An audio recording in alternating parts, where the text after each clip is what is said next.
Oh, shoot. Are you alright? Oh, jeez. I'm so sorry. I was so focused on selling these papers, I wasn't looking where I was going.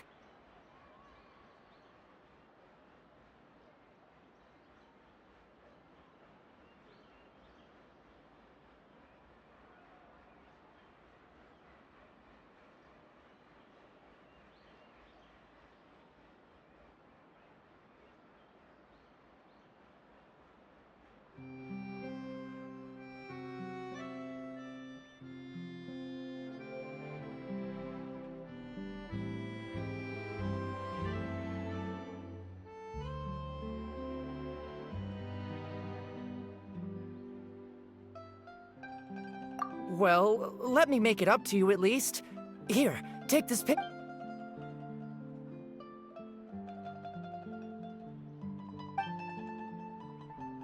Oh, you don't have to give us anything. Please, I want to.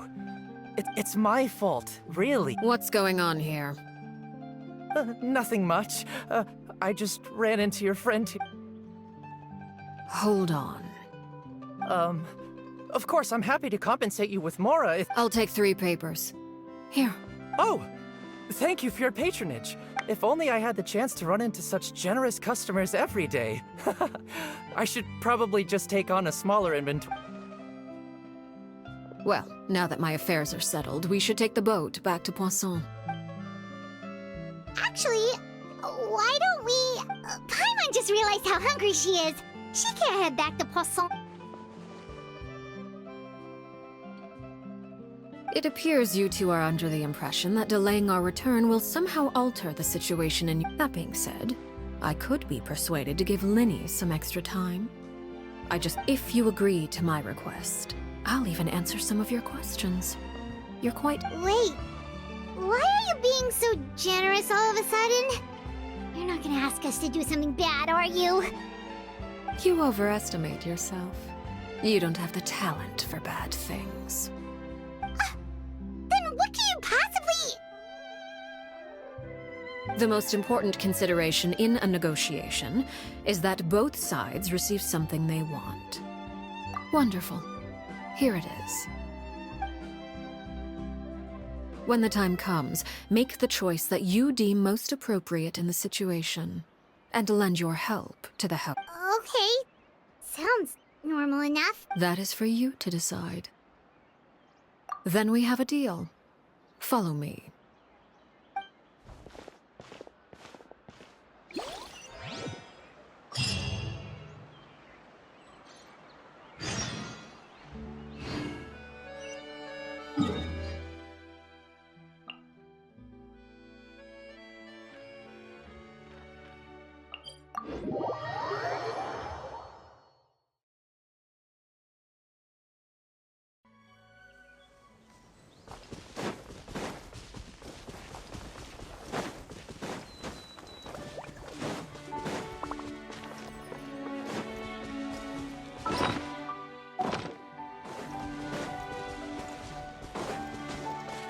Time to go.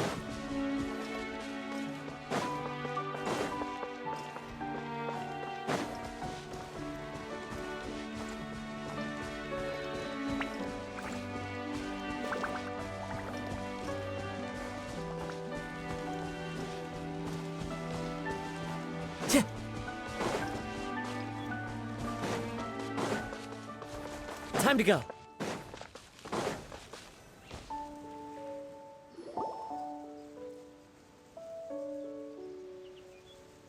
What is this place? Somewhere long forgotten by everyone. It used to be a grand building. Now it's nothing more than a pile of rubble. No one comes here anymore, nor does anyone care about what once happened here. Although, this place does have something to do with the story I'm about to tell you. It was before I became a Harbinger, and before Linny and the others joined the House of the Hearth. Due to certain events, I first killed Clairvy and then her mother. And this is where it all happened. You were the one that killed Clairvy?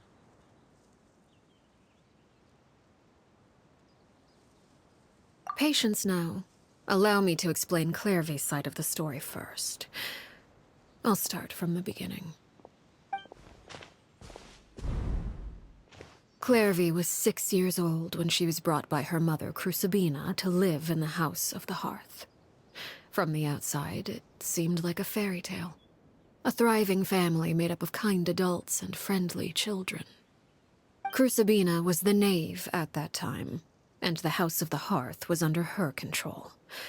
She was Clairvy's mother by blood, but she was also the mother to all the children in the house. Clairvy was happy here, for a time. But she quickly realized that being part of this family wasn't a fair... Purgatory? Exactly. The House of the Hearth takes in war orphans from all over Teyvat. But as for how to raise them, that depends entirely on the person in charge. Crucibina came up with a novel idea. She would teach the children to fight, force them to duel each other, and then crown as the king of the house the child who proved. It's difficult to estimate the number of children who died or were maimed in the process. There's little I can say about the ones who died. The ones that emerged with they would be handed over to the doctor to be experimented on, or sent away on dangerous missions. Nothing more than tools to be used and then So those were the experiments Clairvy was talking about. But what actually happened to her? You said that Clairvy was Crucibina's daughter, so if Clairvy tried to convince her to stop... Despite being Clairvy's mother, Crucibina cared little for her daughter. She forced Clairvy to join the House of the Hearth only as a means to... Clairvy did try to convince her mother to change her ways, but it was to no avail. After her efforts failed, the only other option was to rise up and try to fight back. Of course, there was one exception. Someone Clairvy's age, who knew the truth about the House of... Wait, the friend that Clairvy mentioned? Friend, huh? I suppose we can call her that for now. Clairvy was a cheerful and passionate person with a tenacious spirit.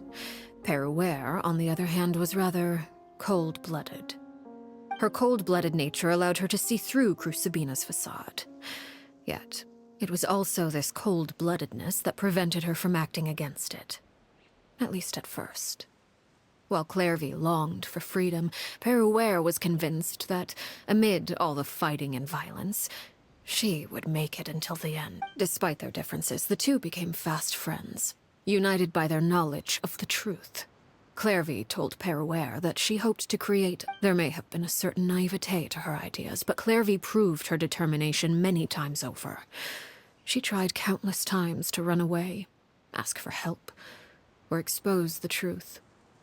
But her efforts only earned her beating after beating. The only thing that kept her going was her strength. Even with her body racked with pain, she would still stand on her tiptoes and open the window at night. She and Peruere would look out at the moon together. A fierce longing for freedom shone. Oh no. What happened? Her hopelessness resulted from a culmination of things. 10 years had passed. 10 years worth of failure after failure. It was during this time that Peruere suggested a new plan. If escaping, Clairvy rejected that proposal. She claimed that, as a famous harbinger, Crucibina possessed it. Clairvy never gave another reason, but Peruere could see it written all over her face. Clairvy still thought of Crucibina as her mother, killing her if she couldn't escape and fight back. Precisely. Death. It happened during a duel. When she arrived at the dueling ring that day, her partner turned out to be none other than Peruere. From that moment on, Peruere... It was the very result she had predicted 10 years. She was unsettled. And there was only one thing that could quell that sensation. Perhaps you... Crucibina, you mean? Correct. This is the place where Peruere killed her best friend. A mere year later, this is also the place where she fought tooth and nail to kill the mother they shared. The moment she acted, any conception of what was right or wrong ceased to matter. It's one of the principles of the house. Peruer won the battle and became a harbinger herself. After which Her Majesty, the Tsaritsa, bestowed upon her a new name. Arlecchino. So the Perry Clairvy was talking about... It was you all along. I left that name behind long ago. I must say, hearing it now does bring back memories. After I defeated Crucibina, the moniker of Mother died with her. I chose to forego the title she called herself and even chose to give up my own, and that is where the story ends. Yeah. Based on what you just told us, Clairvy wasn't a little kid when she was killed. I suppose you could call her an illusion born of flame. Her existence... You see, a certain power runs through my veins. It's not unlike a curse. My flames leave behind shadows of anything they consume. Of course, the chances of those shadows morphing into a sentient entity are exceedingly slim. Clairvy is a very special case. Clairvy died when she was 16 years old, but what emerged from the flames was her 6-year-old self. Her appearance wasn't the only thing affected. Most of her memories were lost to the blaze as well. Memory is a mysterious thing indeed. Losing a portion of your memories will alter your sense of self.